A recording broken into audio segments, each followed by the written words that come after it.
안녕하세요. 저는 서울에 살고 있는 40대 유부녀입니다. 여러분들은 살면서 다른 누군가한테 뺨을 맞아보신 적이 있으신가요? 아마 대부분 없으실 거라고 생각해요. 저 역시 평생을 그렇게 살아왔었고, 부유한 집안에서 곱디곱게만 자랐거든요. 그런데 이번에 처음으로 뺨을 맞아봤어요. 드라마나 영화에서 그런 장면을 보면, 우와, 저렇게 맞으면 기분이 대체 어떨까라고 생각했었는데, 역시나 기분이 좋지 않더군요. 하필 제 뺨을 후려친 사람도 시어머니였고요. 어디서부터 잘못된 것일까? 이걸 곰곰이 생각해보면 남편을 포함한 시댁은 우리 집이 부유하다는 사실을 모른다는 것에서부터 시작된 게 아닐까 싶어요. 저는 남편과 연애할 때부터 우리 집이 잘 산다는 티를 눈꼽만큼도 내지 않았거든요. 예를 들어 옷이나 가방 같은 것들도 명품은 물론이거니와 일반적으로 많이들 쓰는 브랜드도 잘 쓰지 않았고 대부분 길거리나 인터넷에서 파는 보세들로만 입고 썼습니다. 애초에 제가 그런 걸 좋아하는 성격이 아니기도 했거니와 부모님께서 돈 많다는 거 어디 가서 티내고 다니지 말라고 교육하셨어요. 부모님 역시 굉장히 검소하게 생활하시는 분들이신지라 남들이 보기에도 부유한 집이라는 걸 잘 모릅니다. 부모님들 역시 저처럼 옷이나 가방은 물론 차도 오래된 국산 준중형만 계속 타셨으니 정말 잘 아는 사람이 아니면 저희 부모님이 부자라는 걸 아는 사람은 없었죠. 물론 결혼할 때는 고민이 많았습니다. 보통 결혼할 땐 양가 재산을 깐다고 해야 하나요? 서로 집안에 대해 오픈하기 마련이잖아요. 그런데 남편 집안이 가난했던 터라 더욱 숨기고 싶어 했어요. 이걸 알게 되면 남편 입장에서는 기가 죽고 위축될 수가 있으니까요. 거기다 시댁에서 우리 집 재산을 알게 되면 혹시나 우리 집 재산을 탐내는 건 아닐까 두려웠던 것도 사실이긴 했어요. 저희 부모님도 요즘 그런 일들이 비일비재하니 일부러라도 더 숨기라고 하셨고요. 그랬던 덕분인지 남편과의 결혼은 무난하게 진행됐습니다. 호화롭지 않은 결혼식장에서 서로가 모은 돈만을 써서 작은 빌라 전세를 시작했죠. 저희 부모님은 결혼을 했다고 끝이 아니다. 나중에 정말 신뢰가 쌓일 만큼 쌓였을 때 오픈하라고 하시면서 일부러 도와주시지 않았습니다. 그러다 보니 당연히 시댁도 우리 집이 가난한 줄 알고 있었고요. 우리처럼 없는 사람들은 가족끼리 힘을 합쳐서 으쌰으쌰 하며 살아야 해. 우리가 돈은 없어도 정이라는 건 있어야 하지 않겠니? 나는 다른 CM이들처럼 며느리 괴롭힐 생각 없다. 그러기보다는 끈끈하게 화기애애하게 뭉쳐 살다 보면 언젠가 해뜰 날이 빨리 오겠지. 그때까지 같이 힘내보자꾸나. 실제로 시어머님은 저에게 별다른 시집살이를 시키지 않으셨습니다. 저에게 요구하는 것도 별로 없으셨고 덕분에 고부 갈등 같은 거 하나 없이 좋은 관계로 지낼 수 있었죠. 그래서 결혼하고 몇 년간은 행복할 수 있었습니다. 딱 저에게 동서가 생기기 전까지는 말이죠. 저희 동서는 산부인과 의사예요. 원래 동서와 처음 만나게 된 건 제가 애를 가지게 되고 동서가 있는 산부인과에 다니게 되면서였죠. 그 병원 자체가 저희 부모님이 가지고 있는 건물에 있었기에 좀 더 믿을 만하다고 생각했거든요. 건물주다 보니 좀 더 신경 써서 잘 챙겨줄 거라고도 생각했고요. 물론 그랬기 때문에 동서는 진작부터 저나 저희 집이 부유하다는 사실을 알고 있었습니다. 저희 부모님이 월세를 받을 때 제 얘기를 하면서 잘 좀 부탁한다고 말씀하셨거든요. 병원을 다니면서 나이대도 크게 차이나지 않았고 동서가 저를 신경 많이 써줘서인지 저흰 금방 친해졌습니다. 일반적인 의사와 산모의 관계가 아니라 밖에 나와서 따로 만나기도 할 정도로 친한 사이가 됐죠. 그땐 그 친구가 제 동서가 될 거라고는 생각 안 했었는데 원래 그 당시 동서는 다른 애인이 있었어요. 결혼까지 생각하는 사람이었는데 제가 애를 낳고 1년이 지났을 때쯤 남자의 바람으로 인해 헤어지더군요. 당연하게도 동서는 많이 힘들어했고 저한테 의지도 많이 했습니다. 언니, 남자들은 진짜 왜 그러나 몰라. 아니, 내가 뭐가 부족해? 나랑 결혼했으면 떵떵거리면서 잘 살았을 텐데 바보처럼 새파랗게 어린애한테 홀려가지고는. 언니는 내 마음 이해하지? 알지, 알지. 애초에 난 그 사람 좋게 안 봤어. 뭔가 바람 피울 것처럼 생겼었다니까? 오히려 잘 된 거라고 생각해. 결혼하고 나서 바람 피웠으면 더 안 좋은 결과가 나올 수도 있었잖아. 그렇지? 오히려 잘 된 거겠지? 그런데 왜 이렇게 외롭냐? 진짜 어디 괜찮은 사람 없나? 직업이나 돈 같은 건 상관없는데. 그냥 사람만 착하고 일편단심인 사람이었으면 좋겠어. 아, 형부 지인들 중에 괜찮은 사람 없대? 형부가 돈은 잘 버는 건 아니지만 사람은 괜찮잖아. 주변에 괜찮은 사람 있을 것 같은데 나 좀 소개해주면 안 되나? 우리 남편 주위에? 글쎄. 우리 남편 인간관계가 넓은 편이 아니긴 해서. 그리고 산부인과 의사랑 어느 정도 급도 맞아야 할 거 아니야. 아니야. 나 진짜 그런 거 신경 안 써. 사람만 괜찮으면 된다니까? 그럼 우리 남편 동생 한번 만나볼래? 돈을 잘 벌진 못하는데 그래도 사람은 착한 것 같더라. 딱히 바람 피울 만한 상도 아니고. 근데 진짜 괜찮겠어? 우리 시댁 집안도 좋은 편은 아닌데. 진짜 괜찮다니깐. 걱정하지 마. 나 돈 밝히는 사람 아닌 거 언니도 잘 알잖아. 사람만 착하면 내가 먹여 살릴 테니까 소개만 시켜줘. 동서가 하도 졸라댔기에 저는 결국 시동생을 소개해줬습니다. 단, 저나 저희 집안에 대한 사실은 절대 비밀로 하기로 했죠. 괜히 그쪽에서 얘기가 새어나가면 상황이 이상해지니까요. 동서와 시동생은 서로 잘 맞았나 봅니다. 만난 지 오래되지 않아서 결혼까지 순조롭게 하게 되더군요. 저도 저와 친한 사람이 동서로 들어와서 잘 됐다 싶었어요. 더욱 가족 같은 가족이 될 수 있겠다고 생각했죠. 그런데 그때부터 묘하게 시어머니의 태도가 조금씩 달라지기 시작하더군요. 첫 만남 때부터 그 기미는 살짝 보이긴 했습니다. 첫 만남 때부터 그 기미는 살짝 보이긴 했습니다.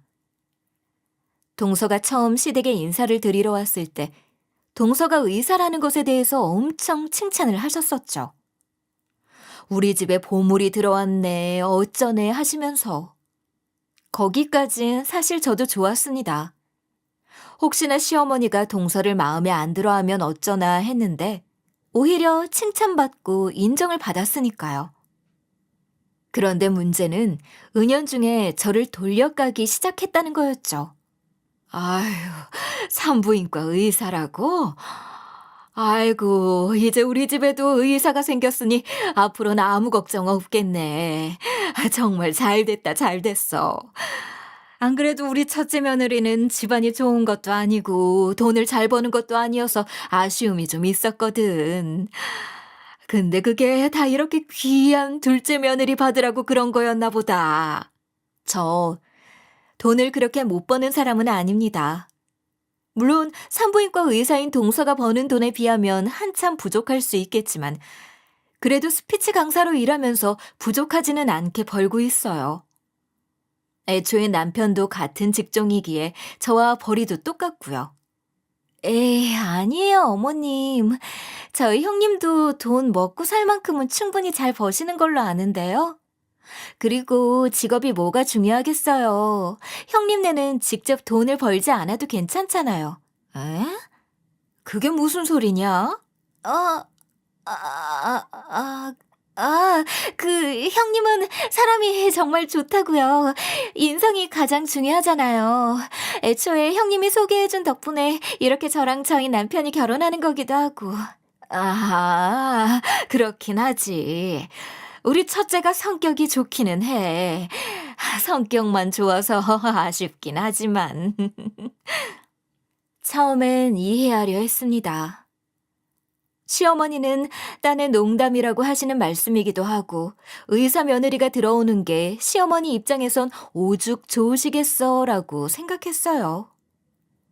물론 저렇게 말씀하시는 게 조금 섭섭하긴 했지만 뭐 저러다 마시겠지라고 생각했습니다.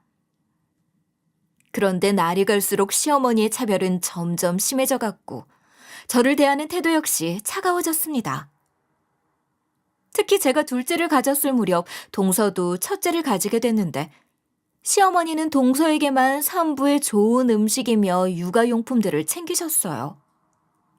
그게 너무 티가 날 정도여서 저희 남편이 서운한 소리를 할 정도였죠. 아니 엄마, 재수 씨만 입이야? 왜 우리 와이프는 안 챙기고 재수 씨만 챙겨 서운하게? 걔는 초산이잖니. 초산 때는 원래 더 신경 써야 하는 거야. 엄마, 우리 첫째 낳을 땐 그런 말 없었잖아. 그래놓고 무슨... 야, 걔는 산부인과 의사라 귀한 몸인데 당연히 무슨 일이 없도록 더 신경 써야 할 거 아니야. 지금 우리 식구들 중에 돈을 가장 잘 버는 게 둘째 며느리인데 애 낳다가 어디 잘못돼 봐라.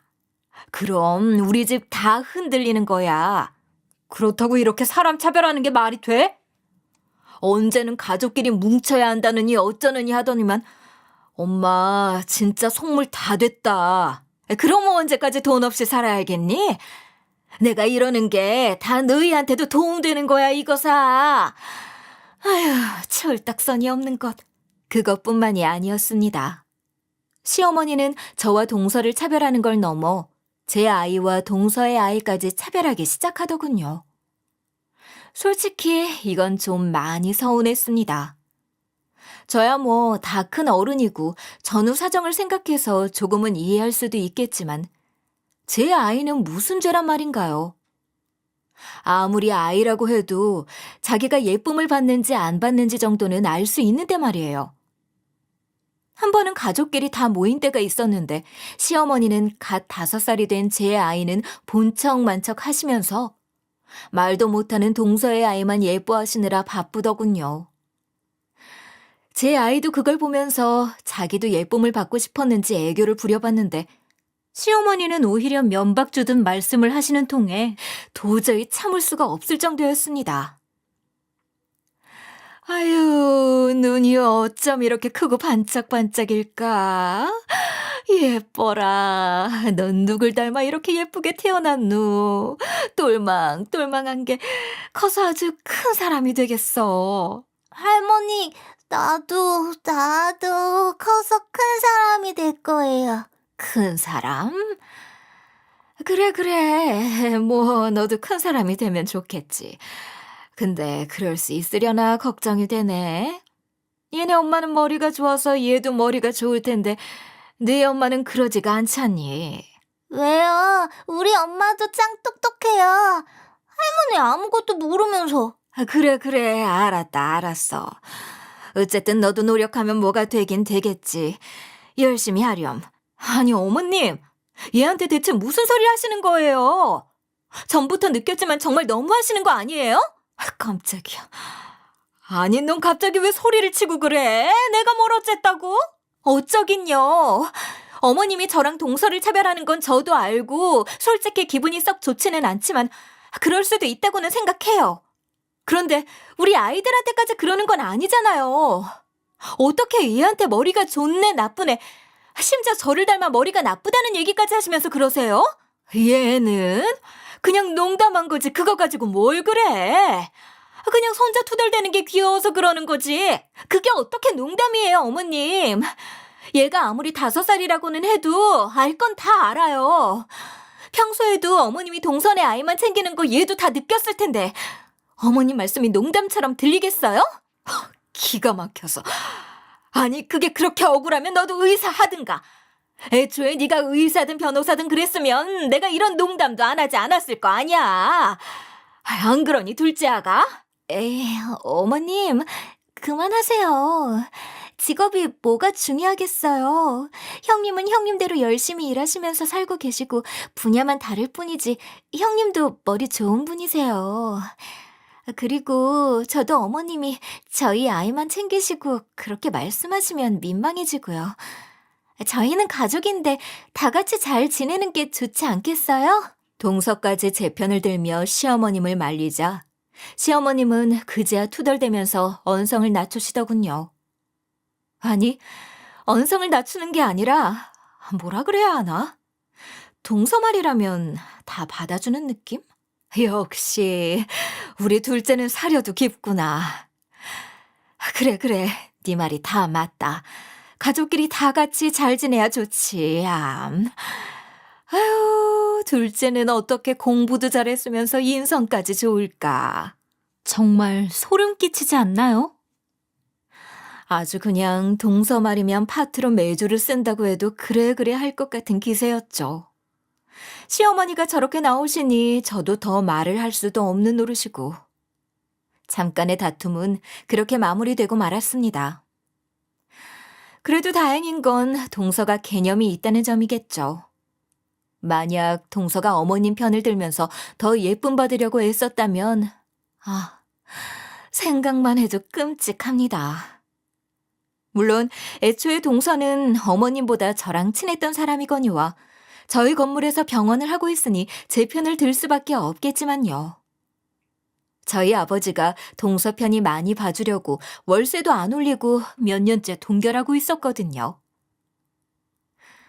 어쨌든 그날 이후 시어머니와 저 사이의 감정의 골은 시간이 지날수록 깊어질 수밖에 없었습니다.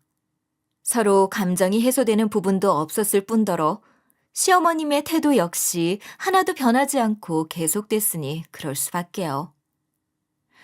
저는 속을 부글부글 끓으며 시어머니와의 관계를 아예 끊을까 고민을 많이 하고 있었습니다. 그런데 그렇게 하루하루를 보내던 중 시어머니에게 일이 하나 생겼습니다. 시어머님이 운전을 하시던 중 가벼운 접촉사고가 발생했는데 보험사의 대처가 좀 이상하게 판정을 하더라고요. 정황상 상대방 과실이 거의 대부분이어야 하는데 50대 50으로 마무리 지으려고 하는 느낌?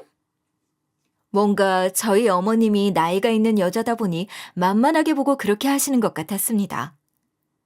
어머님은 당연히 억울해 하셨죠. 하지만 어머님의 말을 누가 들어주겠어요. 김 여사님 원이 그런 말들이나 안 뱉으면 다행이죠. 믿고 있는 동서는 의사라서 이쪽으로는 전혀 도움이 안 되니 꼼짝없이 돈만 나갈 상황이었습니다.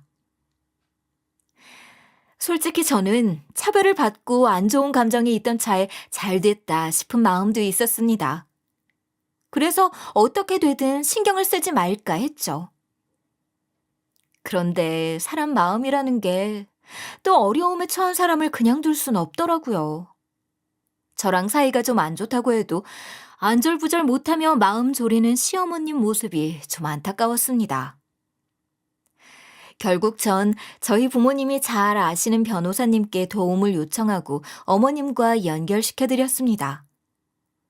그래도 잘 아는 변호사님께 도움을 요청해야 대충 처리하지 않고 꼼꼼히 신경 써주실 테니까요.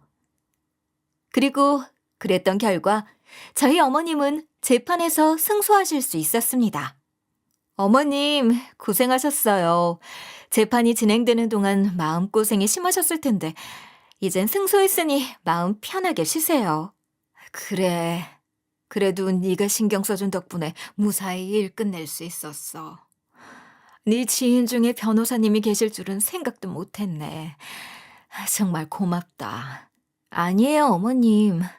전 그냥 변호사님 연결시켜드린 게 다인데요, 뭐. 그리고 억울한 일이 있으면 돕고 살아야죠.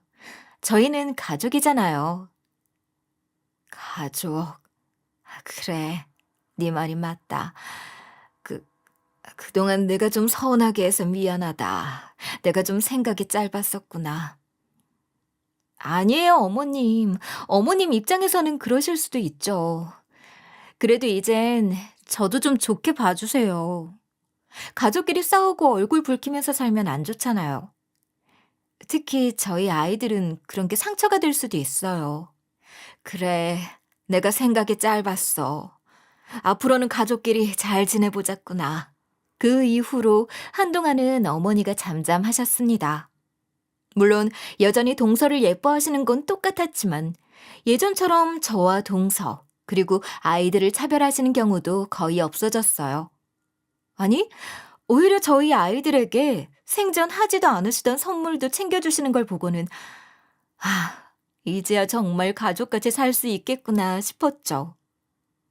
그런데 명절이 돌아왔을 때 그건 저의 한낱 희망사항에 불과했다는 걸 깨닫게 됐습니다. 요즘 명절은 예전과는 다르게 여자들만 음식하는 집들이 많이 줄어들었죠. 그런데 저희는 아직까지는 어머님과 며느리들만 일하고 있어요. 세상이 달라진다, 달라진다 하지만 달라지지 않는 집도 아직 많이 있는 거죠. 여기에 불만이 없는 건 아니지만 이건 처음부터 그래왔었으니 그러려니 합니다. 문제는 그게 아니라 다른 데서 발생했습니다. 명절 음식을 준비하러 시댁에 갔는데 그날은 동서가 급한 진료가 생기면서 저녁 늦게서야 올 수 있다고 하더군요.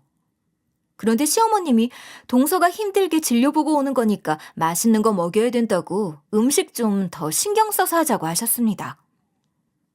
그래요. 뭐 어머님이 동서 예뻐하시는 게 하루 이틀인가. 이건 딱히 차별을 하는 것도 아니니까 그럴 수 있죠. 저도 동서하고는 좋은 관계를 유지하고 있고 동서가 얼마나 고생하고 오는 건지 다 알고 있기에 좋은 마음으로 열심히 음식을 준비했습니다.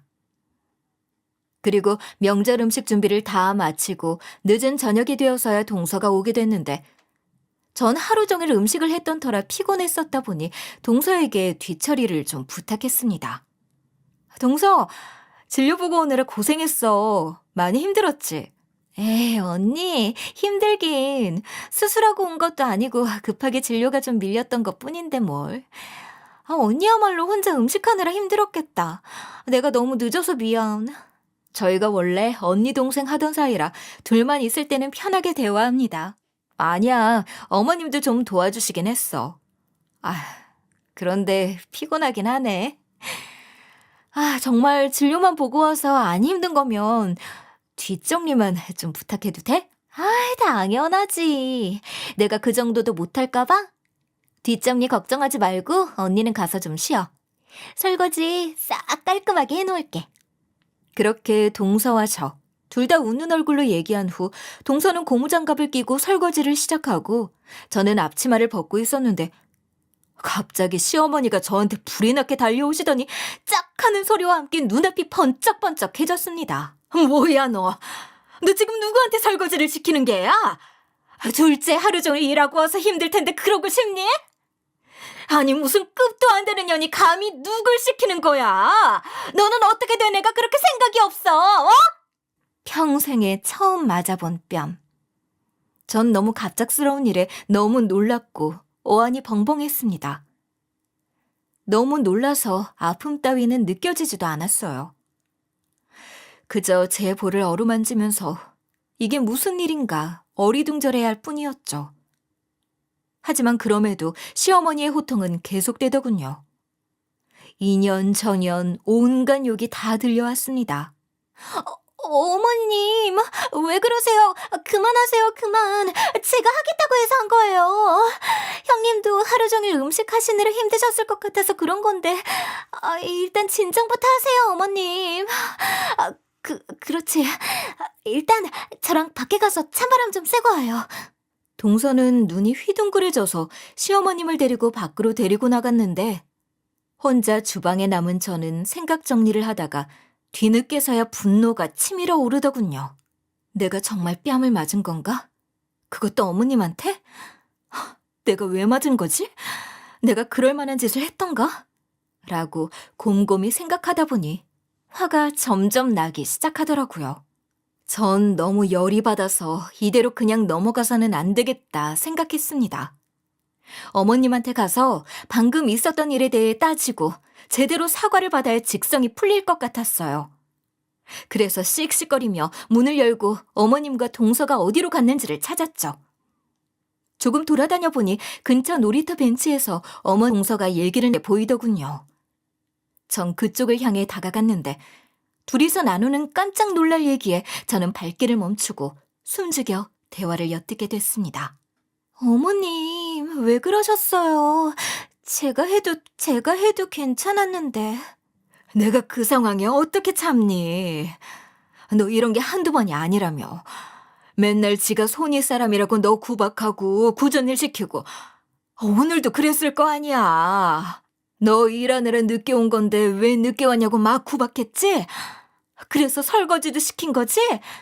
에이, 형님 입에 그렇게 쓸 수도 있죠 뭐.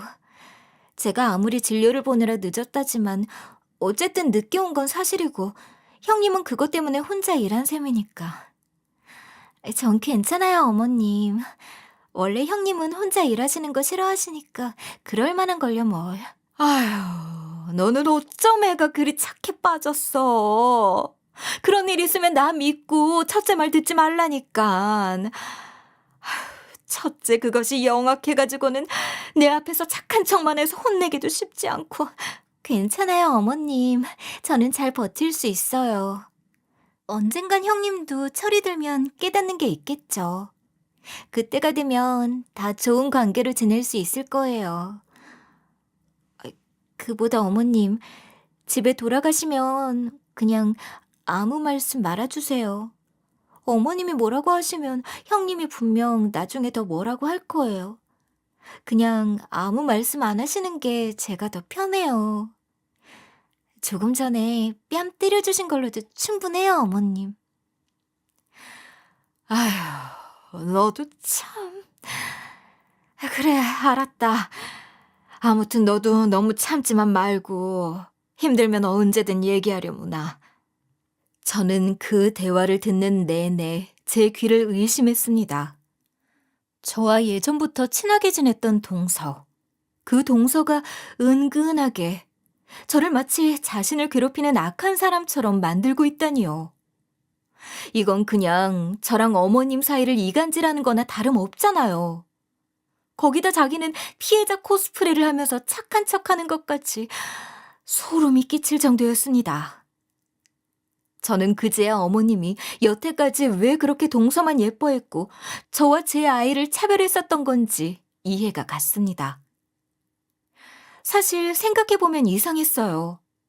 동서가 들어오기 전까지 저와 어머님 사이는 좋은 편이었고 아무리 동서가 의사라고는 하지만 그렇다고 어머님이 차별을 하실 사람은 아니었거든요.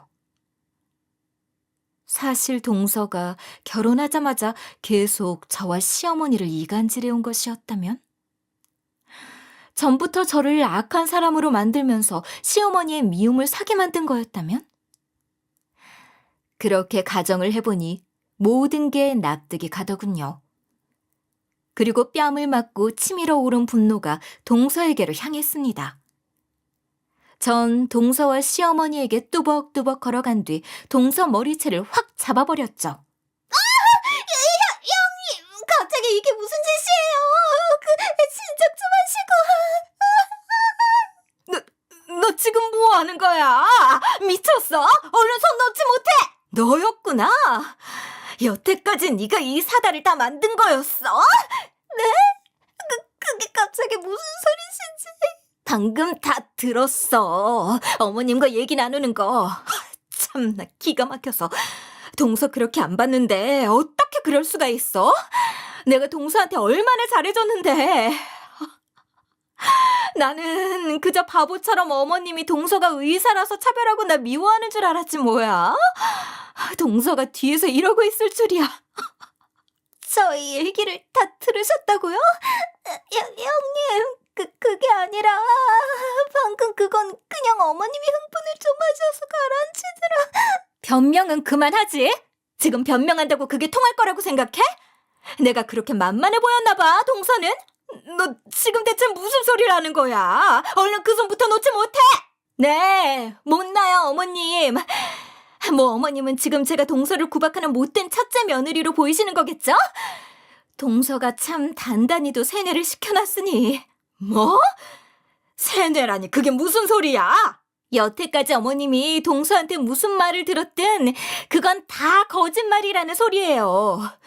조금 전에 얘기만 해도 전 동서를 한 번도 괴롭힌 적도 구박한 적도 없거든요. 뭐라고? 아니 둘째야, 이건 대체 무슨 소리냐? 그게요, 어머님. 그게 아니라. 눈치 그만 보고 이제는 좀 사실대로 말을 하지 그래? 아니면 내 입으로 모든 걸 다 말해줄까? 그래, 이왕 어차피 다 얘기하는 김에 아예 우리 집 상황도 같이 말씀드려. 나도 이제 그만 숨기고 싶으니까. 자, 얼른 네 입으로 얘기해. 안 그러면 어떻게 될지는 아마 머리 좋은 네가 잘 알겠지? 과연 동서는 머리가 좋아서인지 한순간에 제가 무슨 짓을 할 수 있을지 깨달은 것 같더군요. 네, 전 동서의 건물 월세를 마음만 먹으면 얼마든지 올릴 수 있는 사람이니까요.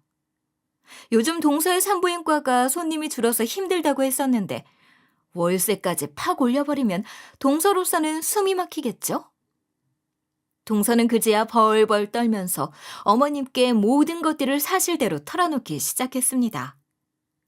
제가 동서를 괴롭힌 적이 정말 단 한 번도 없었다는 것부터 시작해서 이간질해왔던 모든 것이 거짓말이었다는 것. 그리고 마지막으로 저희 집안은 부자 집안이며 자기는 저희 부모님이 갖고 계신 건물에서 병원을 하고 있다는 것까지. 시어머니는 동서의 얘기를 들으면서 점점 표정이 변해가기 시작했습니다. 믿을 수 없다는 표정에서 점점 창백해진 표정으로. 동서의 말만 믿고 본인도 무슨 잘못을 해오셨던 건지를 깨달으신 거겠죠. 거기다 저희 집이 사실은 부자라는 말까지 들었으니 뭔가 잘못돼도 한참 잘못됐다고 생각하셨을 겁니다. 그게 정말 사실이냐? 네가 그동안 나를 속여왔던 거라고? 아니, 대체 네가 왜? 그러게요, 어머님. 저도 그게 참 궁금하네요. 동서가 대체 무슨 생각으로 그런 짓을 해왔던 건지. 저랑은 분명 좋은 사이로 지내왔었고 동서네 병원 월세도 올리지 않게끔 부모님한테 말씀드리기까지 했는데 대체 왜 그런 거야, 동서? 내가 무슨 원수질 만한 짓이라도 했었나, 동서한테? 그게 그냥 형님한테 질투가 나서. 뭐? 뭔 소리야, 그건 또? 네가 나한테 질투를 왜 해? 그게 그냥 형님은 집안이 좋으니까 별다른 노력도 없이 잘 살고 계신 거잖아요. 저는 정말 죽을 둥 살 둥 열심히 노력해서야 겨우 의사가 된 건데.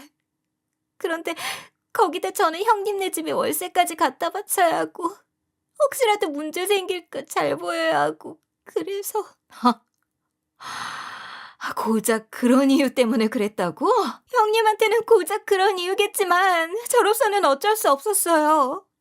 형님처럼 아무 고생도 없이 잘 살아왔던 사람은 이해가 안 가겠지만 저도 그러면 안 되는 걸 알지만 어쩔 수 없었다고요.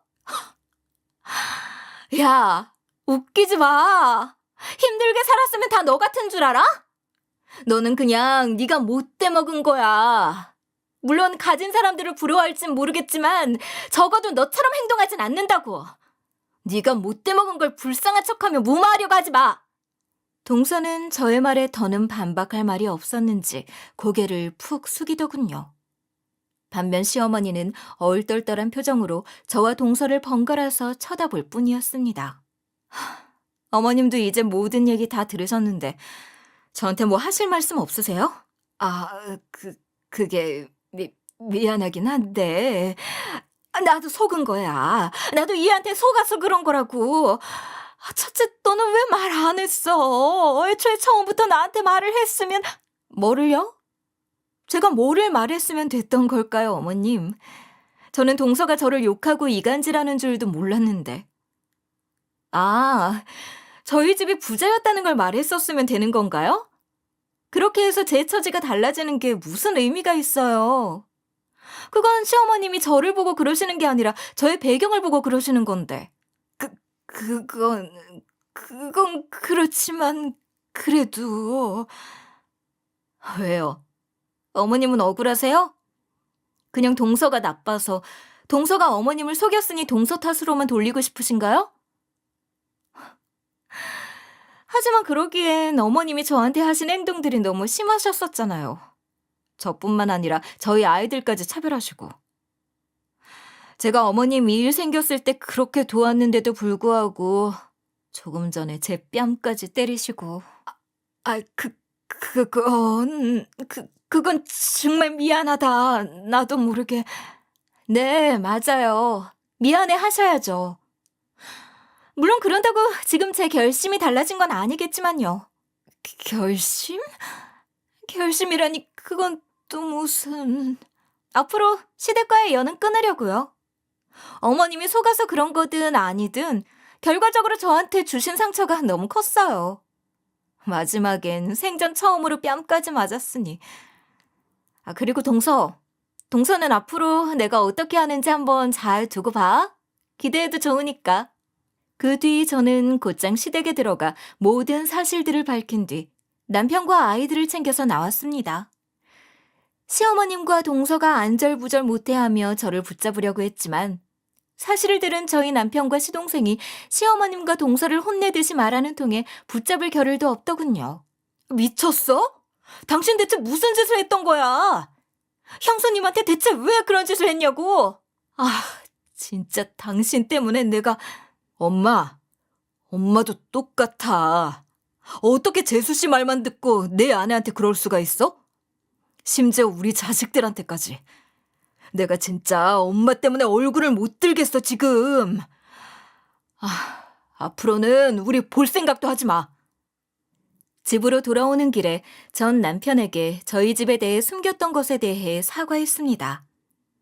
남편은 아니라고, 애초에 그런 건 중요하지도 않은 일이라고 하더군요. 그리고 오히려 미안해야 할 건 자기라고. 다 자신과 어머니가 부덕했고 동서 때문에 괴롭게 만들어서 미안하다고 했어요. 앞으로는 그 둘을 보지 않게 하겠다며. 저와 어머님의 일은 그렇게 연을 끊는 것으로 일단락됐습니다. 하지만 동서하고의 문제는 단순히 연을 끊는 것만으로는 안 되겠죠? 저는 그때부터 동서를 향한 복수를 시작했습니다. 동서, 잘 지내고 있지? 언제 내 전화가 오나 오매불만 기다렸을 거야. 그게 아니라 오히려 아무 일도 없이 지나가기만을 바라고 있었으려나? 동서가 매일같이 사주의 문자를 보낸 건 잘 받긴 했다만 미안하지만 어차피 읽지도 않았고 우리 문제는 제대로 해결해야지? 언니, 그러지 말고 한 번만 넘어가줘. 요즘 우리 병원 힘든 거 다 알잖아. 갈수록 환자들이 줄어서 인력도 줄였단 말이야. 그건 내가 알 바 아니지. 내가 알아야 할 건 네가 얼마나 나한테 나쁜 짓을 했는가. 그거 아니야? 어쨌든 말하는 거 보니까 내가 무슨 말을 할지는 알고 있나 보네. 그래, 여태까지 남들보다 월세 적게 내느라 좋았지? 이젠 제대로 월세 내도록 해. 아니, 남들보다 더 많이 내. 근 몇 년 동안 우리 아빠가 동결해줬던 덕분에 꿀 빨았잖아. 아니, 그건 그렇지만... 언니, 제발 한 번만 용서해주라. 우리 좋은 사이였잖아. 나 한 번만 살려줘. 한 번만 살려주면 내가 진짜... 그래, 내가 언니 발이라도 할 테게. 납작 엎드려서 그렇게 할 테니까 제발 월세는... 그딴 거 필요 없거든. 그리고 좋은 사이를 망친 건 다 네가 자초한 거잖아. 그런 짓을 벌일 땐 죗값을 치를 각오도 했어야지. 안 그래? 언니, 제발. 우리 그동안의 정을 생각해서 한 번만 살려줘. 네가 네 신수 망쳐놓고 왜 나한테 살려달라고 하니? 자꾸 이렇게 징징대면 자리 다 잡아놓은 병원 아예 쫓겨나게 만들 수도 있어. 그러니까 월세 올려받는 것 정도는 제대로 하도록 해. 알았어? 뭐 사실 월세만 올려받는 것으로 끝내지 않고 그 외 건물 문제로 몇 가지 갑질을 더 하긴 했습니다. 사소하게는 허락 없이 게시판 함부로 쓰는 것부터 시작해서 크게는 청소나 관리 문제로 트집 잡는 것까지. 월세 올려받는 것만으로는 분이 다 풀리지 않더라고요. 그래도 쫓아내지 않는 것만으로도 저는 천사 아닌가요? 언니, 게시판은 좀 더 두면 안 될까?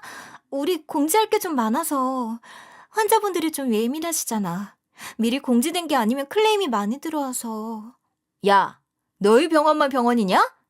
그 건물에 들어와 있는 병원만 몇 개인 줄 알아? 다른 병원은 안 그러는데 왜 너희 병원만 그러는 거야? 됐고, 너희 할당된 게시판만 써. 알았어? 물론 동서는 저의 이런 아주 사소한 갑질 하나에도 절절 맬 수밖에 없는 것 같지만 뭐 제가 알 바 아니죠. 그러든지 말든지. 참, 저희 시어머님 얘기를 빼먹을 뻔했는데 저희 시어머님 참 대단하시대요. 저희와의 관계가 틀어지자 그 뒤로 동서를 엄청 타박하기 시작했나 보더라고요. 왜 이간질을 한 데다 다 알면서 숨겨줘가지고는 이 꼴을 나게 만드냐고요. 최소한 이간질만 안 했어도 이런 일 없었을 거라며 동서 탓을 하고 볼 때마다 못되게 군다고 합니다. 그러기 전에 본인 반성이나 잘 하시면 좋을 텐데 말이죠. 어머님은 저한테 때마다 선물을 보내고 계십니다. 그러고는 자기도 동서한테 속은 피해자라면서 피해자끼리 잘 지내보자고 문자를 보내시는데 그게 되겠나요? 어머님이 보내신 선물은 보내실 때마다 반품하고 있고 문자는 읽씹하고 있죠. 사실이 밝혀진 뒤로 전 예전보다 많이 편해졌습니다. 시댁과의 관계를 끄는 덕분도 있지만 예전과는 다르게 친정 부모님이 많이 도와주셔서 전보다 넉넉히 살게 됐어요. 우리 아이들 엄청 챙겨주고 싶어 하시던 거 겨우 참았었는데 이제서야 숨길 필요 없이 마음껏 챙겨줄 수 있다며 좋아하고 계시죠. 남편은 현재 제 눈치를 보면서 살고 있습니다. 뭐 남편은 직접적으로 잘못한 건 없긴 하지만 그래도 눈치가 보이긴 한가 봐요. 결국 저한테 잘못을 저지른 게 어머님이긴 하니까요. 그래서 예전보다도 훨씬 저한테 맞춰주고 잘해주며 살고 있네요. 진작 이렇게 살 거리라는 생각도 들긴 하는데 오히려 숨겼던 덕분에 쳐내야 할 사람들을 쳐낼 수 있었다는 생각도 들어서 후회는 되지 않습니다. 뺨을 맞는다는 평생에 한 번 있을까 말까 한 일도 겪어보고 뭐 나쁘진 않네요. 물론 두 번 다시는 누구한테도 그런 일을 당하고 싶지 않지만요. 저의 사연은 여기까지입니다. 날씨가 많이 추워지고 있는데 감기 조심하세요. 감사합니다. 저는 서울에 살고 있는 30대 후반 여성인데요. 이번에 너무 황당하고도 억울한 뻔한 일을 당하게 되어 항상 사연을 즐겨 듣다 제 사연을 이렇게 한번 보내보고자 마음먹게 되었습니다. 이번 일 덕분에 저는 홀로 계신 아버지와 좀 더 돈독해지는 결과를 얻었는데 아무튼 지금부터 제가 겪었던 일을 청자님들께 자세히 이야기해 보려고 해요. 남편과는 말이죠. 아주 철이 없던 시절부터 잘 알고 지내던 친구였어요. 부끄럽게도 저는 일반적인 사람들과는 다른 행보를 걷던 사람이었거든요. 어떤 행보냐고요? 어린 치기에 남들이 하면 안 된다는 행동들도 한 번씩 하면서 아버지 속을 엄청나게 썩이던 그런 불효녀였죠. 그런 제 곁에서 항상 함께 어울려주고 저를 이해한다 생각했던 사람이 바로 남편이었어요. 그래서 더욱 이런 일을 당했다는 사실이 너무나 황당하고 어이가 없었던 거죠. 남편 역시도 당시엔 참 어렸어요. 게다가 힘든 가정 형편이었고요. 그래도 저와 달랐던 점은 남편은 모범생으로 지내면서 자기 관리 하나는 기가 막히게 하던 사람이었단 거였죠. 그런 사람이니 아무래도 더 의지하게 되었던 것 같기도 해요. 그리고 이때 남편의 진심 어린 한마디 말이 없었다면 남편과 이렇게 결혼까지 생각하지는 않았을 것 같고요. 야, 너는 어떻게 된 게 나이를 거꾸로 먹냐? 우리 이제 20대야. 성인이라고. 자기가 하는 일에 책임은 질 줄 알아야지. 매일 그렇게 나가서 놀기만 하면 누가 알아주기라도 한대? 네가 뭔데 나한테 뭐라 그래? 어렸을 때부터 봐왔으면 다냐? 아님, 뭐 네가 내 애인이라도 돼? 내가 하는 일에 함부로 나서지 마. 그래, 너 말 잘했다. 나 진심으로 너 걱정되고 정말 너 좋아해. 그러니까 이렇게 나서서 널 막아서지. 아무런 마음도 없는데 관심을 주겠어? 지금 네 상황이 많이 힘들고 지친다는 거 알아. 하지만 그래도 집에서 너 하나 바라보고 사는 네 아버지 생각도 좀 해야지. 중학교 시절부터 알아왔던 남편이었지만 이렇게까지 절 생각했었다는 것에 참 충격 아닌 충격을 받았죠. 20대 초반 때 저는 엇나갔던 이유가 있었습니다. 바로 엄마가 갑작스럽게 병으로 돌아가셨거든요. 평소 남달리 관리도 하고 건강검진도 자주 하셨던 분인데 이렇게 덜컥 돌아가시니 정신적으로 너무나 힘든 시간들을 보내게 되었죠. 사실 이때도 아버지 도움을 절실히 바라기도 했어요. 하지만 사업을 하시던 아버지는 집에 있을 시간이 많이 없던 사람이었어요. 엄마가 아플 때도 엄마가 돌아가셨을 때도 마찬가지였죠. 그게 한이 되고 제 마음 한구석에 남아 그렇게 행동을 했었던 것 같아요. 아무튼 그런 제 곁에서 절 이렇게 다독여주고 옆에 있어준 남편이 참으로 고마운 사람이었죠. 그렇게 저희는 친구에서 연인으로, 연인에서 부부가 될 수 있었어요. 그렇다고 아버지가 마냥 나쁜 사람은 아니었습니다. 아버지는 조금 규모가 있는 회사를 운영하고 계셨는데 전문직으로 직접 발로 뛰며 작업을 하시던 분이었기에 집에 있을 시간을 내기 어려웠으니 말이에요.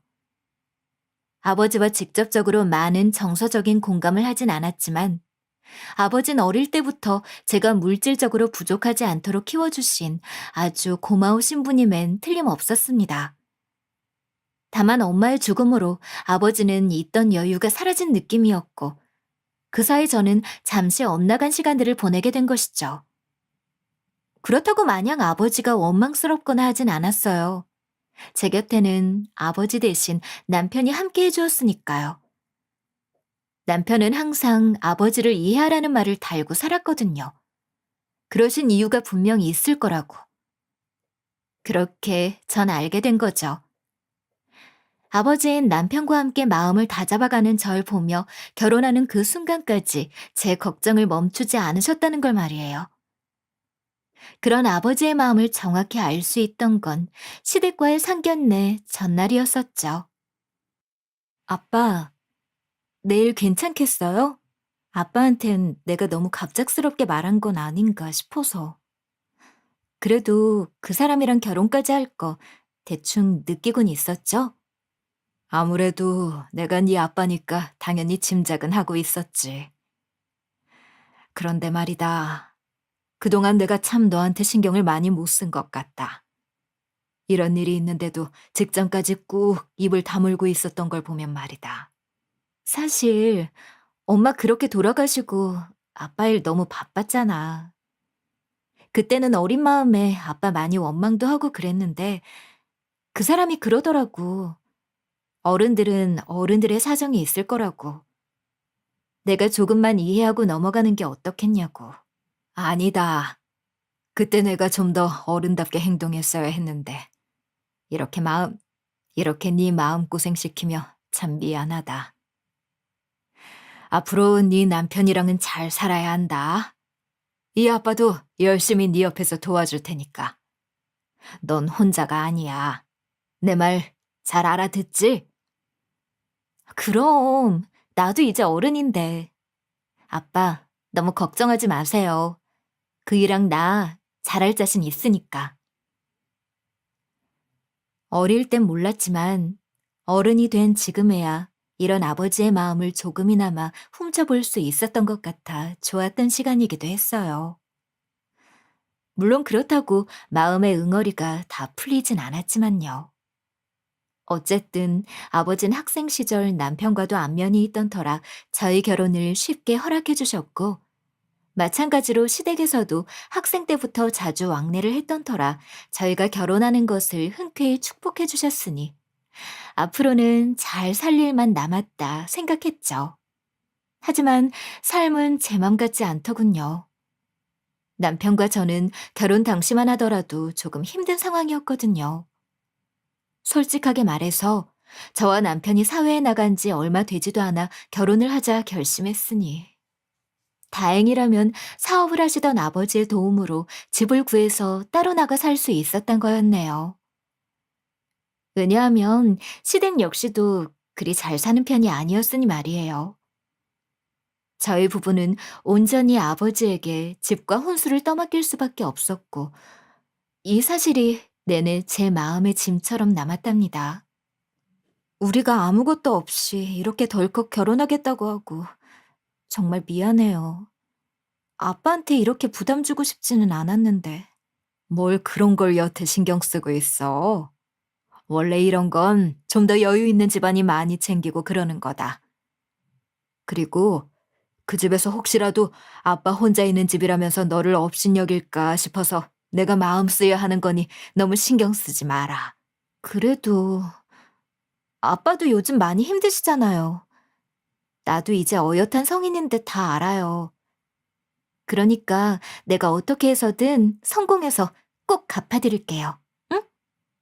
이런 제 마음과 달리 남편은 제 친정집에서 혼수와 집을 다 해준다고 하니까 제 속도 모르고 그대로 쪼르르 아버지에게 가서 감사하다며 넙죽 엎드려 인사까지 하더군요. 하지만 저는 못내 혼자 집에 남을 아버지가 많이 걱정되기도 했습니다. 이런 아버지의 노력으로 결혼하자마자 신혼집에 들어간 저희 부부는 각자 열심히 성공하기 위한 노력을 아끼지 않았어요. 없이 시작한 살림이라 평탄한 인생만 있던 것도 아니었으니 말이죠. 남편은 그래도 저보다 공부 잘하고 좋은 대학을 가서 그런지 열심히 노력하니 어떻게 대기업에 덜컥 합격을 해서 곧바로 저희 살림에 보탬이 되기 시작했어요. 그러나 저는 조금 시간이 걸렸죠. 전 이때 처음으로 아버지처럼 전문직에서 일하는 사람이 되고 싶다는 생각을 했어요. 그래서 돈이 들고 시간이 들더라도 관련 교육을 듣자 싶었죠. 그렇게 제가 선택한 것은 국가에서 금전적 도움을 주는 그런 교육을 듣는 거였어요. 거기서 제가 선택한 길은 프로그램을 개발하는 개발자가 되어 일을 하는 것이었죠. 요새 유망주 직업이기도 했고요. 아무튼 저희 부부는 남들이 보기에도 열심히 살아가려 노력하는 사회 초년생임은 틀림없었죠. 젊은 나이는 저희 부부에겐 가장 좋은 무기이자 버팀목이 되는 수단이기도 했어요. 20대 중후반까지는 아무것도 없이 살았던 저희였지만 지금은 이렇게 서로 어엿한 직장인이 되어 훌륭한 사회 구성원이 될 수 있다는 것에 뿌듯해 살게 되었고요. 하지만 그것도 잠시 직장 생활을 시작하자 조금씩 남편과 사소한 문제가 생기기 시작하더군요. 나 이번에 인센티브도 받았겠다. 이 돈 우리 부모님 줘도 돼? 어차피 거저 들어온 돈이니까. 당신은 어쩜 그렇게 매번 자기 집만 챙길 수 있어? 한 번은 우리 아빠한테 감사 인사라도 해야 하는 거 아니야? 장인어른은 내가 돈 안 줘도 잘만 사시잖아. 그러니까 이 돈은 우리 집에 드리자, 어? 지금 당장 우리가 돈이 필요 있는 일이 뭐가 있어서 이게 아까워서 그래? 우리 누나 이번에 알바도 그만뒀단 말이야. 엄마 아빠 부담이 얼마나 크시겠냐? 앞서 말했듯이 남편이 참 사람은 좋은데 문제가 바로 가족들의 부탁을 거절하지 못하는 사람이었다는 것이었죠. 이때만 하더라도 약간 넉넉지 않은 수익이었기에 바로 생활비 보태는 것도 그렇게 만만한 시기가 아니었거든요. 그런 제 마음도 모르고 남편은 사회초년생 시절부터 꾸준히 어렵다 어렵다 말하는 시댁을 돕겠다며 돈을 보내기 시작했죠. 그런데 말이에요. 그 돈이 결코 적지 않았어요. 남들 다 깜짝 놀랄 정도였거든요. 처음에는 한 50만 원 보내나 싶었던 금액. 첫 직장 다니면서 드리는 용돈치고는 너무 많다는 생각도 잠시.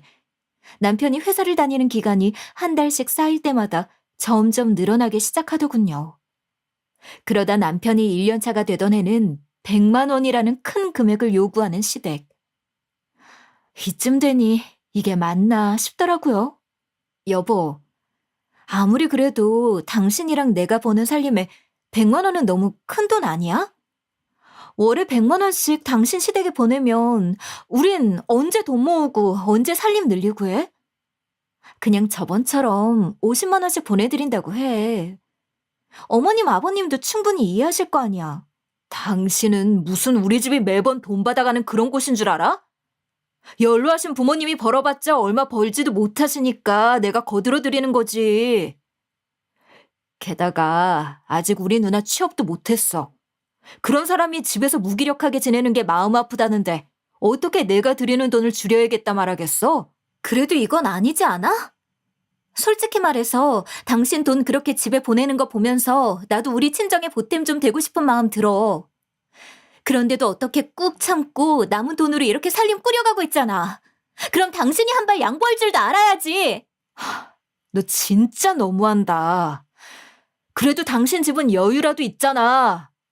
우리 신혼집 해주신 것도 장인어른이고 사업도 하시는 분이 돈이 뭐가 급해서? 설마 너한테 용돈 달라 말을 하기라도 해? 그럼 장인어른이 너무하신 거지. 당신 말을 너무 심하게 하는 거 아니야? 그리고 내 말은 당신처럼 나도 집에 효도하고 싶다는 말이야. 당신 부모만 부모가 아니잖아. 우리 아빠 안 그래도 혼자 지내는데 내가 얼마나 걱정되겠어? 그러니까 당신도 너무 당신 가족들 생각만 하지 말고 일단 적정선을 찾아서 보내는 돈 딱 고정시키자. 우리 아직 사회 나온 지 얼마 되지도 않은 새내기들이라고. 앞날 생각해야지. 제 말에 남편은 입을 삐죽 내밀면서 투덜거렸지만 그런 남편의 태도가 더 너무하다 싶은 건 저도 마찬가지였습니다. 제 친정에는 주는 것 하나 없이 빠듯하게 돈을 굴리며 살아가는 처지에 시댁에만 100만 원씩 보내는 건 뭔가 부당하다 싶었거든요. 하려면 반반 하던가 하는 게 당연하다 생각했죠. 남편은 못내 제 말에 고개를 끄덕이고 말았지만 저는 그 말을 했던 주말 남편에게 작은 배신감을 느끼는 일을 당했죠. 시댁에는 남편보다 나이 많은 신우가 있었는데 제가 일을 안 할 때는 그 신우가 참 어른스럽다 생각했던 적도 있었어요.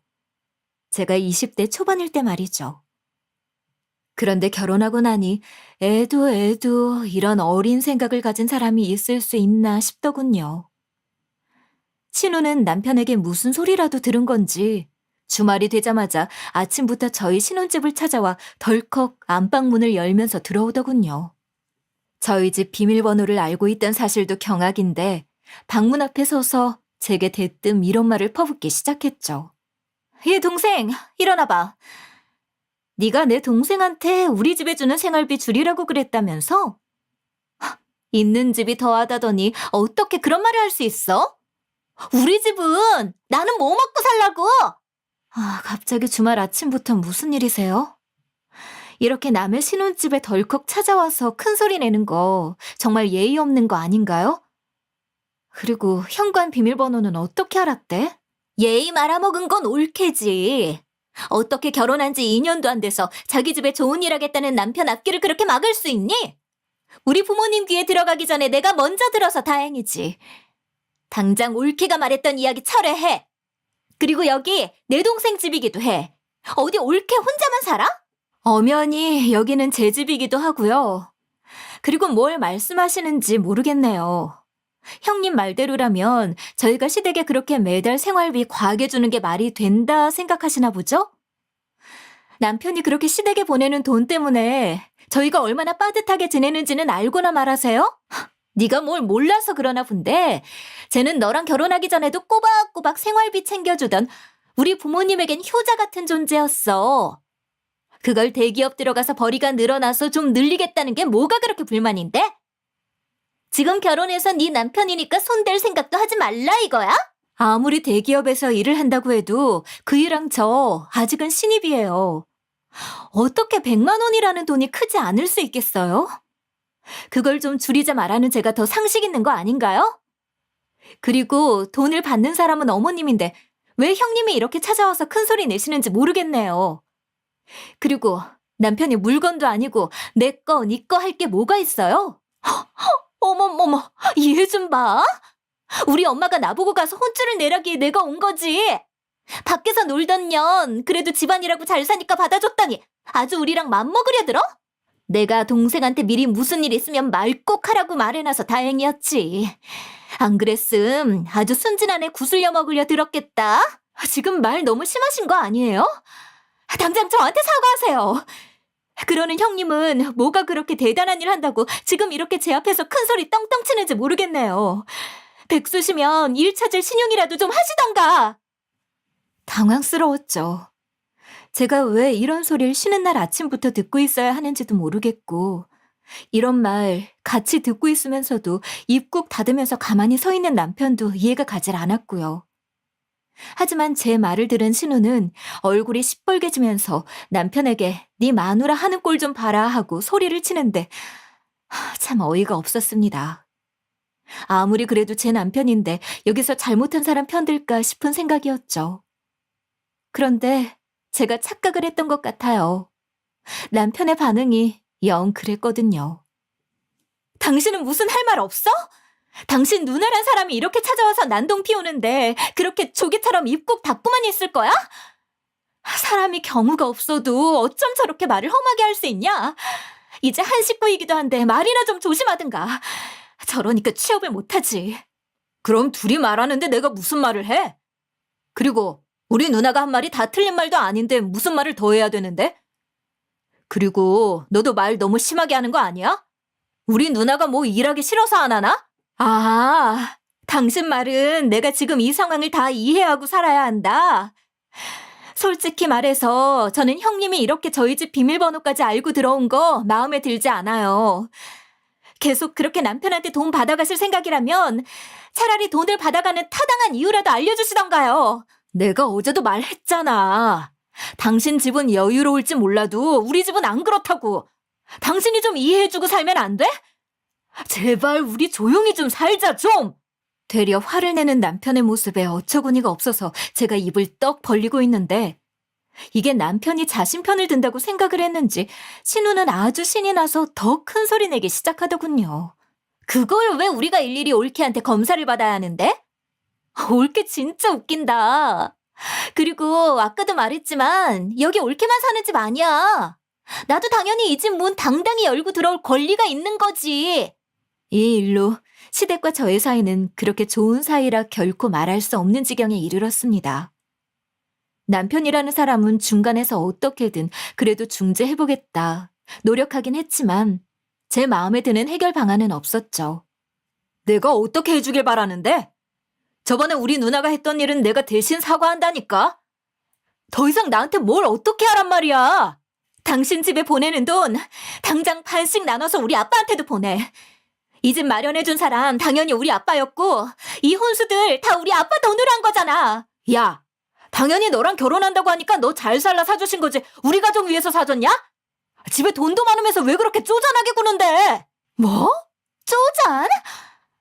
당신 정말로 나랑 갈라설 생각 아니면 당장 당신 집에 보내는 돈 줄이고 당신 가족들 우리 집에 얼씬도 못하게 비밀번호 바꾸고 가르쳐줄 생각도 하지 마. 앞으로 2번 다시 이런 일 생기면 정말 나 어떻게 나갈지 장담 못해? 하지만 제 이런 경고는 남편에겐 씨알도 먹히지 않았나 봅니다.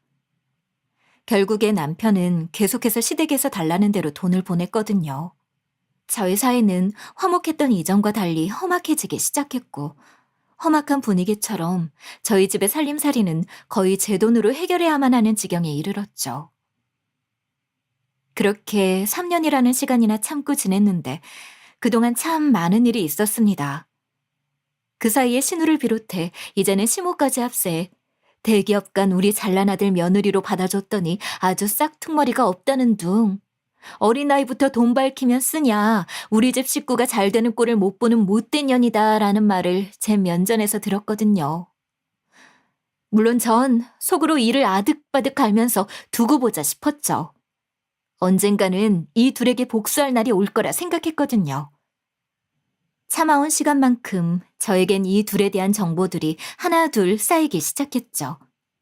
시모와 신우는 있는 것 없는 것 다 내놓으면서 자랑하는 것이 취미였던 사람들이었거든요. 그런 사람들이니 명품이라면 눈이 돌아갔고 그런 명품을 사가지고 가는 사람은 제 남편이었죠. 전 거기서 복수의 힌트를 한 가지 얻을 수 있었죠. 게다가 복수를 위한 이야기는 이것뿐만이 아니었습니다. 그간 저희 부부 사이에선 쌍둥이 아이가 생겼거든요. 얼마 전에 출산을 한 터라 저는 제 한 몸 건사하기 힘들었지만 그 와중에도 항상 귀는 열고 살았죠. 그런 제게 놀라운 소식 하나가 들리더군요. 그건 바로 신우에 대한 소문이었어요. 그렇게 이걸 어찌 되갚아줘야 하나 싶던 찰나 좋은 기회 하나가 찾아왔죠. 바로 시댁 식구들과의 외식 자리였습니다. 거기엔 미래 신우의 남편이 될 아주버님이 오는 자리였죠. 신우는 간신히 취업을 하긴 했는데 그리 높은 연봉을 받으며 다니진 않았어요. 중소기업의 격리 자리에 들어가서 간신히 일을 꾸역꾸역 해나간다 들었는데 아주버님 될 사람한테는 자기가 능력도 좋아서 곧 승진도 할 거란 이야기도 했던 모양이더군요. 저는 넌지시 식사 자리에서 신우의 그런 승진 이야기를 꺼냈습니다. 형님, 이번에 승진하신다면서요? 다닌 지 이제 겨우 1년 됐는데 승진이라니 대단하세요. 그래서 연봉 협상은 어떻게 진행하셨어요? 제가 아는 사람이 그 회사 인사팀에서 근무하는데 제가 들은 이야기가 있어서 말이죠. 제가 아무것도 모르는 눈치로 이렇게 말하니 신우는 당황하기 시작하더군요. 그게 연봉 협상 잘했지. 내가 어떤 사람이야? 할 땐 하는 사람이잖아. 와, 재수 씨도 그 소식 들었어? 이 사람 이번에 승진하면서 연봉 거의 1,000 가까이 올랐다고 막 자랑하는 거 있지? 그래서 내가 이 사람 다시 봤다는 거 아니겠어. 그러면서 이번에 명품 하나 장만했다면서 나한테도 시계 하나 사주던걸? 웃기지도 않았죠. 승진은커녕 일 못해서 잘리기 직전이었으니까요. 그 회사엔 정말로 제가 아는 사람이 일을 하고 있었거든요. 듣는 이야기로는 일을 너무 못해서 사장이 화가 나 어떻게 자를까 벼르고 있다던데. 아, 그렇군요. 이상하네요. 제가 듣기로는 그 회사 올해 수익이 별로 좋지 않아서 연봉은 전부 동결이라 들었거든요. 그 프로젝트 진행했던 딱 한 팀 제외하고 말이죠. 그런데 형님이 시계를 사주셨다고요? 어디 한번 봐요. 제가 아주버님 시계를 보여달라 한 이유 다 있습니다.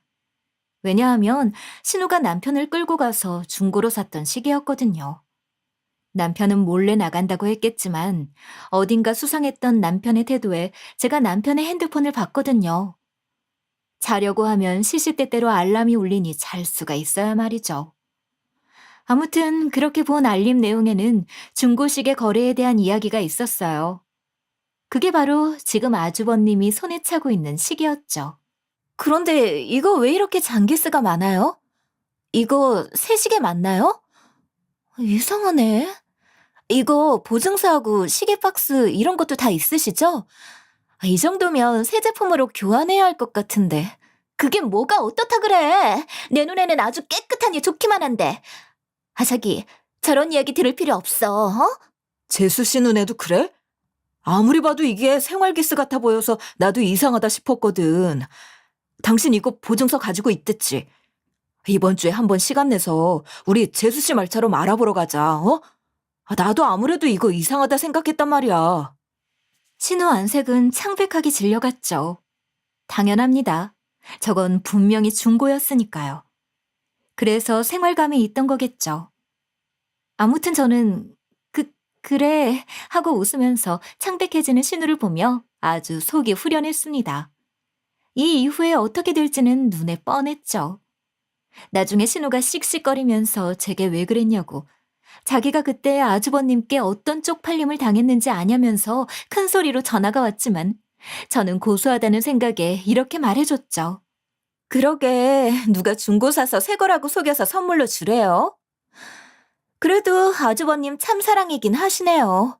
이런 거짓말까지 하면서 허세 떵떵거리는 사람 저는 줘도 안 가졌을 텐데 말이죠. 앞으로는 저한테 처신 잘하세요.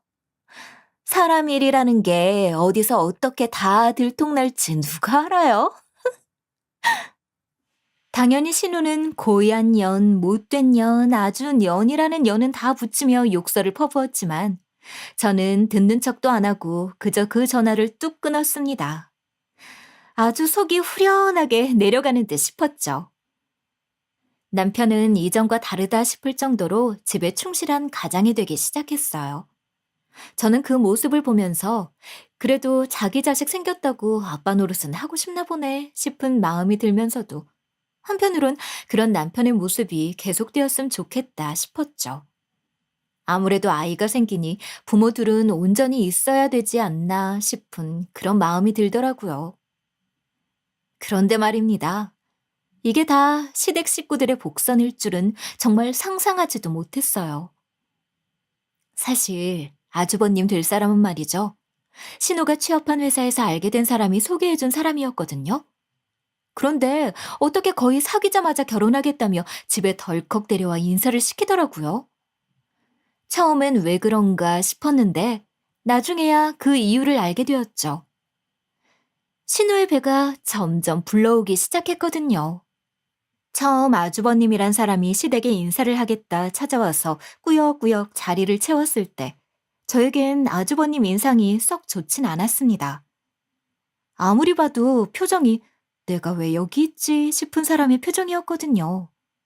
즉, 신우가 임신만 안 했더라면 관계 한 번에 바로 다른 사람으로 갈아탈 것 같은 그런 사람의 표본이었어요. 그런데도 어찌되었건 신우와 결혼할 사람이니 그래도 진득하게 이야기 한번 해보자 싶어서 신우와 결혼한 이후 하루 날을 잡고 대화를 나눈 적이 있었는데 제 생각처럼 썩 좋은 사람은 아니더군요. 형님하고 신혼생활 시댁에서 하니 힘들지 않으세요?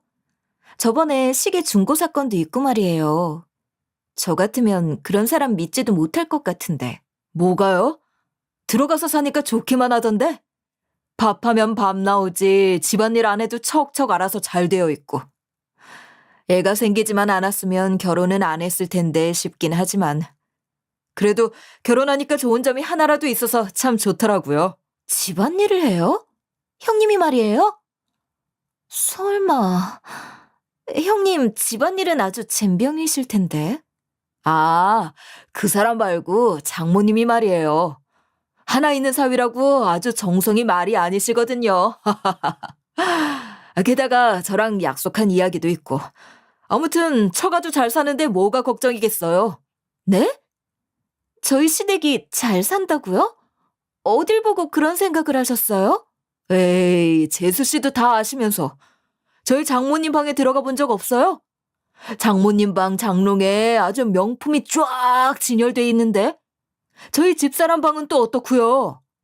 이런 집안에서 저 받아주신 것만 해도 감사하죠. 아마 아주버님이 말하는 명품 중 거의 절반 이상이 짝퉁이라는 걸 아는데 이 사람은 그저 시댁의 허물만 보고 결혼했다 싶은 생각이 딱 들더군요. 이런 제 예상이 빗나가지 않듯 아주버님이란 사람은 시댁에서 그저 빌부터 먹을 생각만 가득했죠. 저는 속으로 어떻게 이런 사람이랑 결혼을 하나 싶었는데 신우도 그렇게 원해서 한 결혼은 아니겠구나 싶은 생각도 들었습니다. 어쨌든 신우가 왜 이렇게 급하게 결혼을 하게 되었나 싶었는데 다 이유가 있었던 거였죠. 저는 속으로 둘이서 아주 똑같은 인간이랑 결혼했구나 싶어서 고소하다 싶긴 했네요. 그런데 말입니다. 어느 날부터 아주버님이란 인간이 갑자기 저희 집에 자주 들락날락거리기 시작하더군요. 처음 한 번은 그래, 아주버님 얼굴 보고 참았죠. 그런데 한 번이 두 번이 되는 그 순간부터는 짜증이 나기 시작했습니다. 집에는 아이들도 있었으니까요. 예민했던 저는 아주버님을 잡고 말했죠. 대체 왜 이렇게 저희 집 들락날락 하시는 거예요? 저희 집엔 아직 저 또한 땐 애들이 있는 거 모르세요? 그리고 임신한 아내 옆에 붙어 있으셔야죠. 이렇게 나와 계시면 어떡해요? 아, 그게 말이야, 재수씨. 내가 얼마 전에 장모님이랑 대판했거든. 재수씨도 알잖아, 우리 장모님 성격. 그래서 척하는 게 어찌나 눈치가 보이던지 원. 그러다 처남이랑 남자들끼리 대화 한번 했는데 집에 자주 놀러 오라고 하더라고. 재수 씨도 알던 거 아니었어? 뻔뻔하게 남편을 팔면서 말하는 이 인간의 꼬라지 두고 보기가 참 힘들었습니다. 사실 저와 달리 남편은 아주버님과 아주 죽고 못 사는 사이가 된 지 오래더군요. 자기 누나 남자친구란 사실 때문에요. 정말 사람이 보는 눈이 없어도 너무 없다 싶었죠. 더욱 당황스러운 건 말이에요. 항상 술을 마시면 저희 집에서 꼭 자고 가려고 하는 거예요. 처음에는 그냥 집으로 갔었는데 조금씩 남편과 이야기하는 시간이 점점 늘어나더니 계속 자고 가려고 하는 겁니다. 그러다 무려 일주일에 한 번씩 오던 횟수는 말이죠. 일주일에 두세 번으로 늘기 시작했어요. 더 어이없는 사실은 시모와 싸웠다던 아주버님과 함께 이제는 신우도 임신한 몸을 이끌고 저희 집에 오기 시작하는 겁니다. 제 눈은 갈고리처럼 휘었고 신우를 어이없는 사람 보듯 쳐다봤죠. 그러자 신우가 입을 열더군요. 어머, 올케. 설마 내가 이러고 왔다고 불편하다 당장 나가라는 거 아니지? 아무리 우리가 사이 좀 나쁘다 해도 어떻게 임신한 사람한테 그러겠어? 안 그래? 여보, 오늘 딱 하루만 봐줘. 매형 놀러 오는데 혼자 집에 있기 심심하고 또 불안하다 하잖아. 당신도 임신해봐서 잘 알잖아. 그 기간에 얼마나 예민해지는지. 그래. 내가 뭐 이 집에 눌러 붙겠다는 것도 아니고 우리 남편 찾아온 거니까. 올케는 그냥 신경 끄고 애들이나 보고 있어. 난 우리 여보 집에 갈 때 같이 갈 테니까. 처음 한 번은 아이 가진 사람이니 봐주자 싶었습니다.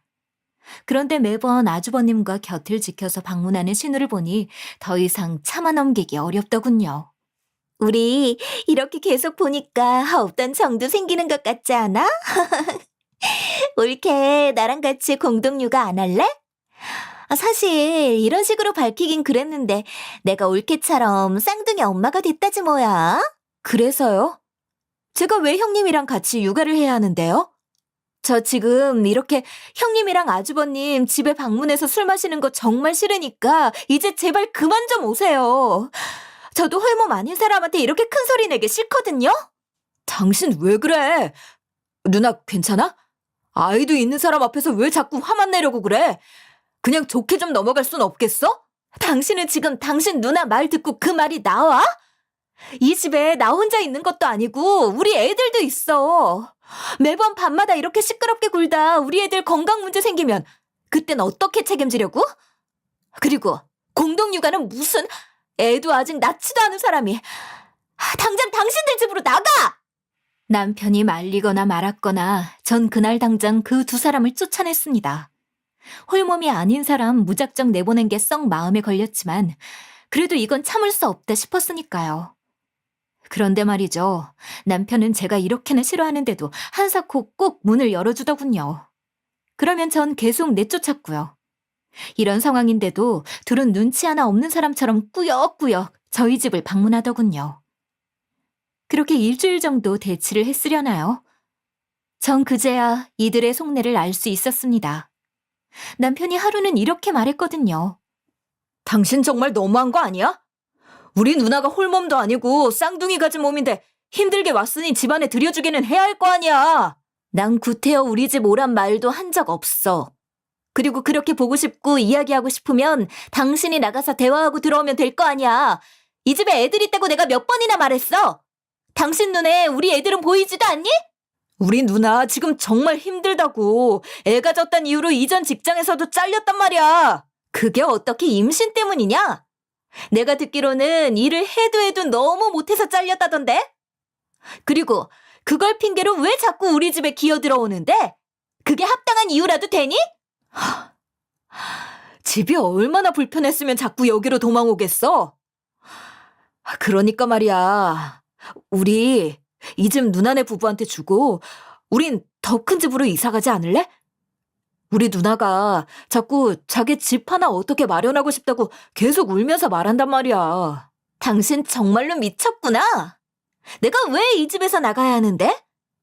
그리고 여기가 당신 집인 줄 알아?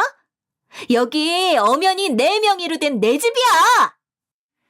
저는 남편의 말에 당장 남편의 등짝을 사정없이 때리며 남편을 내쫓았습니다. 그리고 꾸역꾸역 놀러오면서 저희 집에 놔뒀던 신혼부부의 짐을 고스란히 시댁 앞에 놔두고 왔죠. 전 남편 얼굴도 꼴도 보기 싫어 집 비밀번호도 바꾸고 남편에게 비밀번호도 알려주지 않았습니다. 그저 문을 열 수 있는 카드 한 장만 손에 쥐어주고 말았죠. 생각할수록 이 집 식구들 전부 미친 거 아닌가 싶더군요. 남편은 참 어이없게도 이후로도 계속 자기 누나는 어떻게 하냐 하며 계속 제 옆에서 애처럼 칭얼거리며 신우에게 이 집을 내어주고 차라리 제 친정 아버지에게 연락해서 저희가 집을 다시 구하자 하더군요. 이런 순간까지도 자기 가족이 잃는 건 죽어도 싫다는 듯이 행동하는 남편에 있던 정남이가 떨어졌고 저는 아이들을 데리고 이 집을 나가야 살 수 있겠다는 생각이 들기 시작했습니다. 그렇게 제가 이 일을 결심하게 된 것은 아이들 돌잔치를 하면서였는데 이때 당연히 시댁 식구들도 전부 찾아와서 축하하겠다며 자리를 지키고 있었죠. 임신한 불편한 몸으로 꾸역꾸역 여기까지 와서 한자리 하는 신우를 보니 미워도 이렇게 미울 수가 없더군요. 어머, 올케. 올케네 집 우리한테 주기로 다 이야기 됐다면서? 그런데 왜 나한테 연락을 안 했대? 고마워. 뭔 소리예요? 누가 그래요? 아직도 정신을 못 차리셨나? 지금 누구 마음대로 제 집을 당신한테 준다 만다 하세요? 제가 형님 애도 있는 몸이니 거친 말 안 하겠습니다. 제 집에 손댈 생각 죽어도 하지 마시고요. 앞으로 당신들이 알아서 돈 벌어 제 집 마련하세요. 아시겠어요? 좋은 날 험한 소리 듣기 전에 제발 저희 남편한테 그 알랑방귀도 그만 끼시고요.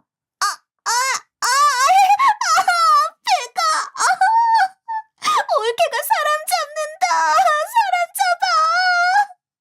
이제 임신했다는 걸 무기로 삼을 생각인지 제가 불편한 소리를 하니 이렇게 아프지도 않은 배를 부여잡고 생쇼를 하는 걸 보니 정말 오만정이 다 떨어지는 것 같더군요. 물론 있던 정도 없었지만요. 게다가 그런 자식을 보듬어 안으려는 시부모도 이젠 더 이상 보고 싶지 않았죠. 너 도대체 뭐라고 했길래 애가 배가 아프다고 난리야? 우리 딸 뱃속에 애들 잘못되면 네가 책임이라도 질 거니? 어머님도 다 알고 계시죠? 형님이 저희 지금 살고 있는 신혼집 저희 남편한테 달라고 했다면서요? 솔직히 지금 이 상황이 말이 된다 생각하세요? 제가 오늘 저희 애들 돌잔치 때문에 참으려 했는데 더 이상은 안 되겠네요. 저는 이럴 줄 알고 미리 돌잔치 준비하기 전 준비해둔 영상 하나를 틀어달라 직원에게 신호를 보냈습니다. 저희 시댁 식구들이 남의 눈 의식을 참 많이 하거든요. 그걸 이용해서 이 자리를 빌어 이런 인간들과 연을 끊자 싶었죠. 이건 누구도 몰래 진행한 일이라 갑자기 마이크를 건네받아 말을 하려는 제게 모든 이목이 집중되었습니다. 제가 이 자리를 빌어 하나 고발하고자 합니다. 저희 시댁이 참 대단한 집안이거든요. 그래서 제가 이렇게 가만히 있으면 안 되겠다 싶더라고요. 앞에서 나오는 동영상의 내용은 아주 상상 초월이었죠. 왜냐하면 지금까지 남편, 신우, 아주버님 3명이 나눴던 은밀한 대화가 고스란히 나오고 있었거든요. 발단은 그래요. 아이들 때문에 설치한 캠에 찍힌 것들을 우연히 제가 봤을 때부터였겠네요. 여기가 이제 우리 집이 된다 이거지? 이렇게 넓은 집에 언제 한번 살아보나 했는데 횡재다 횡재. 그런데 여기 재수 씨 명의로 되어 있다고 하지 않았어? 어떻게 우리한테 넘겨주려고? 제가 다 생각이 있어요. 매영이랑 누난 지금 이대로 계속 우리 집에 찾아와서 술 먹고 난동 부리고 해. 알겠지? 그럼 내가 여기서 이사 가자 내 마누라 꼬드길 테니까. 아주 작당모의를 했더군요. 홈캠이 없었어도 이런 얕은 수에 당하진 않겠지만 정말 저를 물로 봐도 한참 잘못 봤다 싶은 생각이 들게 만드는 영상이었죠. 이런 사람들이 바로 저희 시댁 사람들입니다. 이제는 남편하고 이혼할 테니 전 시댁 식구들이 되겠네요. 앞으로도 이 사람들 얼굴 잘 기억해 놓으세요. 지금 여기 있는 사람들한테 언젠간 기생충처럼 빌붙어 살지도 모르니까요. 제 말을 끝으로 영상을 보며 얼굴이 빨개져 있던 시무와 신우가 한 소리 시작하더군요. 네가 이러고도 무사할 줄 알아? 이런 거 함부로 이렇게 대중 앞에 보여주면 명예훼손이다, 명예훼손! 사람 미친년 말 듣지 마세요. 저거 다 영상 편집된 내용이니까요. 내가 저런 년을 내 올케로 생각하고 살았다니. 그냥 곱게 집 넘기고 끝내, 이 미친년아. 제가 꺼낸 이혼 얘기에도 꼼짝 않는 이 둘이 참 대단하더군요. 지금 자기들 입에 들어가는 돈이 누구 때문에 있는 건데 말이죠. 제가 애들 놔두고 정말 이혼하지 않을 거라 생각했던 모양입니다. 그런데 말이에요. 이 상황을 저는 아버지께 이야기한 적이 없거든요. 아버진 벙찐 표정으로 있다. 이내 남편에게 가서 멱살을 잡고 소리를 치더군요. 네가 이러고도 사람이냐? 감히 내 딸 잘 살라고 준 집을 넙죽 삼킬 생각을 해? 내가 너희 집 사람들 가만두나 봐라. 딸, 거기 애들 챙겨서 얼른 집에 가자. 이런 놈들이랑 더 이상 같이 있을 필요도 없다. 전 평생 아버지 입에서 욕이란 단어를 이날 처음 들었습니다. 전 그 길로 아버지를 따라 쌍둥이를 데리고 자리를 피했죠. 쌍둥이를 챙기는 저를 막아서던 시댁이었지만 그 자리엔 제 친구들도 많이 왔었기에 그런 저를 도와줘 어떻게든 아버지와 함께 빠져나올 수 있었습니다. 이후로 남편에게 이혼 소장을 우편으로 보냈고 소장을 받은 남편은 제가 머물고 있는 아버지 집까지 찾아와서 문을 두들기며 이렇게 헤어질 순 없다며 싹싹 빌기 시작했어요. 여보, 내가 잘못했어. 앞으로 당신이 하자는 대로 내가 다 할게. 그러니까 우리 얼굴 보고 이야기 좀 하자. 이렇게 이혼하겠다 말하면서 애들 데리고 사라지면 난 어떡하라고. 내 알 바 아니고 애들은 당신 집에서 도저히 못 키우겠어. 당신 가족들이 애 빌미로 얼마나 또 당신을 들들 볶으면서 애들 힘들게 괴롭히겠어? 그러니까 우리 이렇게 이야기하지 말고 법정에서 그냥 다 까놓고 이야기하자고. 그렇게 이혼 소송을 진행하는 날, 이전 돌잔치에 사용된 영상을 증거로 제출했죠. 결과는 당연하게도 제 승리였습니다. 게다가 남편은 재산 분할도 하나 없이 쫓겨나게 되었는데 그건 너무나 당연한 일이었죠. 저는 오히려 그간 혼자서 가정 경제를 책임졌기에 위자료를 받게 되었고 크지는 않지만 3천 정도를 받을 수 있었습니다. 아주 속이 시원하더군요. 애들 양육권 역시도 제가 가져올 수 있었어요. 저는 특히나 신우와의 관계에 대해서 면밀히 이야기를 했는데 판사님도 그 집에서 아이들이 자라기엔 부적절하다 생각했나 봅니다. 어찌되었건 잘 마무리가 되어 속이 시원했고 앞으로는 그 집안 사람들 볼 일이 없겠다 싶어서 너무나 후련하더군요. 전 남편과 이혼 후에는 바로 신혼집을 처분하고 저는 당장 아버지 옆에서 살게 되었습니다. 아버진 노년에 시끌벅적해서 좋다면서 손주들을 보고 아주 껌뻑 죽을 것처럼 좋아하시더군요.